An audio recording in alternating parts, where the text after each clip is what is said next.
السلام علیکم ورحمت الله وبرکاته. امید ده چې ټول ملګري به روغ جوړ او خوشحاله او د صحت په جامه وي. الله هم روغ جوړ او خوشحاله لره. یو عجیبه یو خوندوره غونډه قصه درته بیانوم چې په هغې کې زموږ استادو دپاره ډېر یو لوی سبق دی، عبرت دی پکې زموږ استادو دپاره. نو دا درسره ضرور واورئ او نور ملګرو ته هم شیر کړئ. محترمو، په بغداد کې یو سړی وی اوسېده چې زمیندار ټایپ سړی و. مشهوره دا وه چې د هغه کور والا یعنې د هغه ښځه چې کوم ده وایي دا ډېره ښکلې وه، ښایسته وه.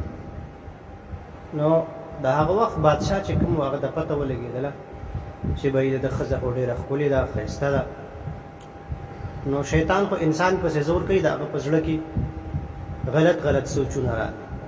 نو داسې کار یې وکړه چې دا ښځه او خاوند یې دواړه راوغوښتل. هغه خو د وخت بادشاه و، هر څه کولی شو چې دی راوغوښتل.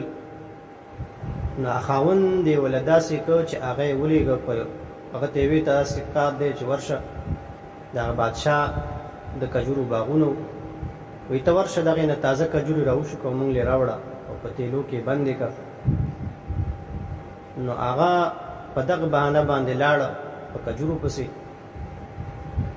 ښځې چې کوم هغه پاتې شوله نو هغې ته یې ویل ورشه وایي د محل دروازې چې کوم دی دا ټولې بندې کړه. نو بادشاه د هغه به منل کېدل. ښځه لاړه دروازې یې بندې کړل، ټولې دروازې بندې کړل. چې ښځه راله نو بادشاه ته تپوس کوي وایي څنګه چل دی، کومه یو دروازه خو به دنه پاتې شوي نه وي، کولاو. نو ښځه ورته وایي چې یاره ما خو ټولې دروازې بندې کړلې، خو یو دروازه داسې ده چې هغه باندې زما طاقت نشته دی، نه پې ستا طاقت شته، اگر چې ته بادشاه یې چې هغه ته هم بنده کړي یا یې زه بنده کړم. بادشاه حیران شو، وایي داسې کومه یو دروازه ده چې مطلب موږ یې نشو بندولی. نو هغه ښځه ورته وایي دا هغه دروازه ده چې زما او ستا او د الله په منځ کې ده، یعنې الله موږ او تا ویني، موږ ته ګوري، د هغه دروازه موږ نشو بندولی. سړی حیران شو، یره پرې راغله، قسم له ګبراو شو ډېر زیات، دومره پورې حد ته ورسېده چې خولې پرې راغلې. وایي ښځې ته ویې ځه، ښځې رخصت تلله. نو زما محترمو عرض مې دا دی چې کله مونږ او تاسو نه ګناه کېږي، ګناه کوو، نو که مونږ او تاسو دا سوچ کوو چې یاره مونږ څوک نه ویني، نو کم سے کم الله خو مونږ ویني که نه. د ګناه سزا جزا څوک ورکوي؟ الله یې ورکوي. نو چې الله سزا ورکوي نو الله خو تا الریډي ویني. نو که د انسان نه ته پټ شي او که پټ نه شي نو څه مطلب؟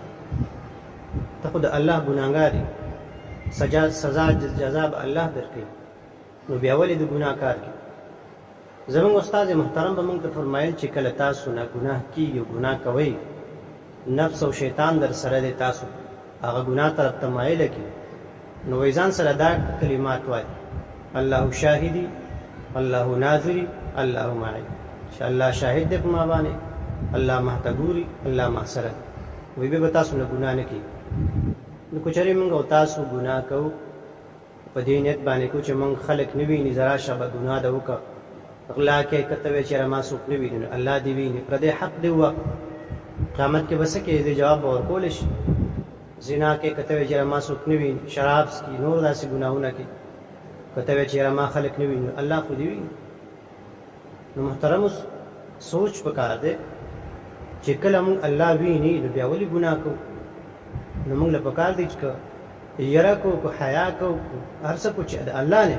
مخلوق به د چا څه وکړي چې ته د مخلوق نه پټېږي؟ نو خالق خو تا ویني، ځکه اصل خو خالق دی، ما او تا به خالق له ځو. نو چې کله تاسو نه ګناه کېږي نو دا سوچ کوئ چې موږ الله ویني. نو چې کله دا سوچ کوئ نو بیا به تا نه